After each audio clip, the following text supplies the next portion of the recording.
안녕하세요. 희원다움TV의 이희원입니다. 이번 영상에서는 제 둘째 동생이 종합병원, 대학병원에서 임상경력이 어떻게 되시죠? 7년입니다. 임상경력 7년을 가지고 있어요. 그래서 이번에는 임상 간호사로서 그리고 또 프리셉터도 했었기 때문에 선배 간호사로서 신규 간호사들에 대한 이야기 같은 것도 한번 나눠보려고 해요. 근데 얼굴을 또 극히 밝히길 꺼려 하셔가지고 이렇게 이분이세요. 이명으로 대신해서 인터뷰를 해보도록 하겠습니다. 우선 자기소개 좀 간략하게 해주세요. 저는 순천향병원에서 약 7년 정도 근무를 했었고요. 결혼하면서 그만둬서 지금은 주부이고요. 임용고시를 이번에 도전했다가 떨어졌거든요. 그래서 저는 주부 겸 임고생입니다. 아, 그렇구나. 굉장히 대학병원에 가고 싶어 하시는 편입생분들이나 신규 간호사분들이 많으셔서 학교 다니실 때 스펙이나 아니면 꼭 뭐 토익 성적 같은 거 이런 거는 어떠셨는지? 저는 학교 다닐 때 간호과에 별로 뜻이 없었고 공부를 제대로 안 해가지고요. 최종 성적은 사실 3.3이었고요. 토익도 몇 번 도전했는데 한 400점밖에 안 나왔었어요. 400점밖에 안 나왔었어요. 토익 없이 갔어요. 그래서 모든 서울에 있거나 아니면 수도권에 있는 모든 대학병원이 다 토익 점수를 의무적으로 요구하는 건 아니에요. 병원마다 다르고 하기 때문에 제 동생처럼 학점이 많이 좋지 않더라도 많이도 아니죠. 3점 이상이면은 또 꽤 괜찮은 성적이니까 학점은 한 3.3 정도? 그리고 또 토익 없는 대학병원도 있기 때문에 너무 그렇게 학교 다니실 때 스펙 때문에 스트레스 받거나 이러지 않으셨으면 좋겠어요.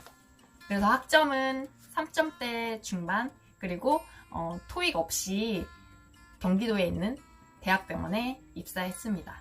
병원에서는 병동에서 근무하셨는지, 어떠한 과에서 근무하셨는지, 그리고 한 병동에서 계속 근무하셨는지 그런 거에 대해서 한번 말씀 좀 해주세요. 처음에 파트타임으로 간 곳이 심장과 내분비내과 같이 보는 곳이었고, 소화기내과로 발령을 받았는데 그곳이 거의 60병상 정도 있어서 안과, 피부과 해서 3과를 보는 병동이었어요. 그래서 거기서 한 5년 일을 했고, 그 다음에 제가 좀 건강이 안 좋아서 1년 휴직을 하고 다시 복직을 했을 때 다시 소화기내과 병동에서 일을 했지요. 그러니까 저는 거의 소화기내과에서 메인으로 일을 했습니다. 그러면은 병원에서 내가 만약에 이 병동이 맞지 않아요. 그래서 로테이션을 시켜달라고 하면 그거는 굉장히 플렉서블한 편인가요? 아니면 절대 안 돼. 저는 처음에 신규였을 때 안 된다고 했었거든요. 그게 병원마다 다른데 저희 병원 같은 경우는 오히려 신규가 만약에 적응을 못하고 사직서를 낸다고 했을 경우에 간호부에서 상담을 한 다음에 다른 병동과 맞을 수도 있으니까 다른 병동으로 로테이션을 한번 시켜줬고, 거기서도 이제 적응을 못하면 그만두는 경우도 있었지만, 저희 신규 같은 경우는 오히려 저희 병동에서 엄청 헤매다가 다른 병동으로 로테이션을 시켜줘서 거기서 잘한다는 소리를 듣고 잘 적응해서 간호사를 한 경우가 있었어요. 아, 그러면은 이 로테이션 근무는 병원마다 다 다르니까 그러한 것도 병원 갈 때 굉장한 좋은 팁이 될 수 있겠네요. 신규 간호사들은 처음에 입사했을 때 태움이 심하다고 알려져 있는데 혹시 태움을 당하신 적은 있나요? 저희 병원은 일단 전체적으로 막 크게 그렇게 소문날 정도의 태움은 크게 없었고, 물론 저희 병동도 마찬가지로 말도 안 되게 심하게 태움은 없었어요. 그년이 일을 하면서 힘든 점은 다 있었죠. 저는 말도 안 되게 태움을 당한 적은 거의 없었던 것 같고요. 제가 이제 아파서 휴직을 하고 왔을 때 저도 이제 좀 적응할 시간이 필요한데, 그러한 적응할 시간을 안 주고 실수하는 부분에 대해서 낙인이 찍혀버려서 그때부터 한 달 정도를 이렇게 조금만 제가 잘못하거나 제가 조금만 느리게 해도 트집을 잡아서 힘들었던 점이 있었어요. 그때는 저도 진짜 울면서 다녔고, 제가 6년 차인데 그렇게 혼이 많이 나고 다니니까 제가 정말 사직서를 써서 주머니에 넣고 다녔던 적이 있습니다. 그러면은 선생님 같은 경우에는 오히려 신규 간호사 시절에는 그런 태움이나 이런 게 없이 되게 끈끈한 그러한 병동에서 일을 하셨는데, 휴직을 하고 다시 돌아오셨을 때 그때 적응 기간이 너무 짧아서 어려웠던 점이 있으셨던 거죠? 네. 네. 그러니까 모든 병원이 신규 간호사를 막 이렇게 다 태운 거는 아닌가 봐요. 그것도 다 병원에 따라서 또 내가 좋은 사람을 만나면 병원에 잘 병동에 적응해서 길게 제 동생처럼 이렇게 뭐 몇 년, 10년 가까이도 일하는 경우가 있기도 해요. 그러니까 모든 병원이 신규를 막 쥐잡듯이 태우거나 그런 건 아니에요. 이런 말이 있어요. 신규는 다 누구나 힘들다. 그런데 1년만 버텨봐라. 1년만 버티고 나면은 괜찮아진다. 정말 그 말이 사실일까요? 저는 사실이라고 생각합니다. 그렇게 생각하시는 이유가 뭘까요? 일단은 내가 후회하지 않을 만큼 일을 해보고 그리고 나서 그만둘 때 그만둬야 되는데 그 제가 병원 일에서 액팅부터 차지까지의 모든 면을 다 겪어보기 위한 최소한의 시간은 1년이라고 생각하고 1년만 버티면 또 제 밑으로 신규가 들어오기 때문에 1년만 버티면 적응할 시간이 충분하다고 생각합니다. 저는 3개월밖에 버티질 못해봤어가지고 저도 만약에 1년을 이 악물고 버텼더라면 한번 해볼만 하지 않았을까 라는 생각이 들기도 하네요. 신규 간호사 시절 처음 입사하고 1년이 될 때까지 가장 힘들었던 점과 극복할 수 있었던 방법.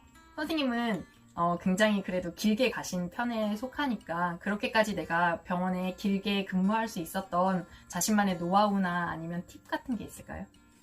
저는 일단 가장 힘들었던 게 교대 근무였던 것 같아요. 특히 나이트 때는 퇴근하고 진짜 한 2시간밖에 잠을 못 자고 또 출근을 했거든요. 그래서 잠을 못 자게 되고 그러다 보니까 살도 되게 많이 쪘고 한 1년 동안엔 너무 일 자체가 힘드니까 뭐 친구도 못 만나고 뭐 취미생활 할 여력도 없고 모든 간호사들이 1년 차는 거의 보통 그러거든요. 진짜 숨만 쉬고 다닌다고 할 정도로 정신적인, 육체적인 스트레스와 힘듦 때문에 가장 힘들었던 것 같고 그걸 버티기 위해서는 간호사들이 정말 여러 가지를 해요. 예를 들면은 자기 개발을 위한 공부를 한다던가 아니면 운동 아니면 쇼핑 해서 그냥 지르는 거예요. 어차피 돈을 쓸 시간이 없기 때문에 내가 필요로 하지 않아도 그냥 가서 뭐라도 사면서 이제 스트레스를 푸는 거죠.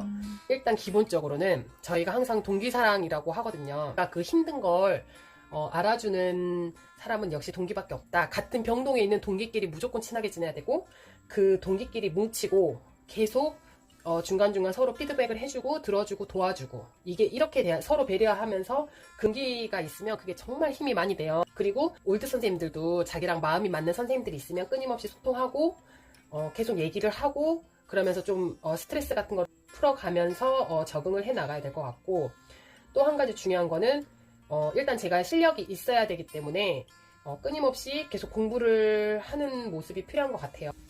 신규 생활을 잘 버티기 위해서는 동기들과 끈끈한 인간관계 그리고 선배 간호사와도 마음 맞는 간호사 선배님들과 끈끈한 인간관계를 맺어서 어려운 점은 함께 해결해 나가는 게 중요할 것 같고 또 자기가 풀 수 있는 스트레스 해소 방법을 하나씩 갖는 게 중요할 것 같아요.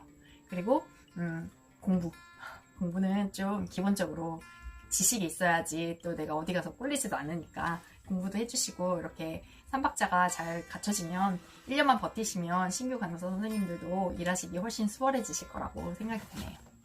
오늘도 영상 봐주셔서 정말 감사합니다. 수고해주신 동생 고마워요.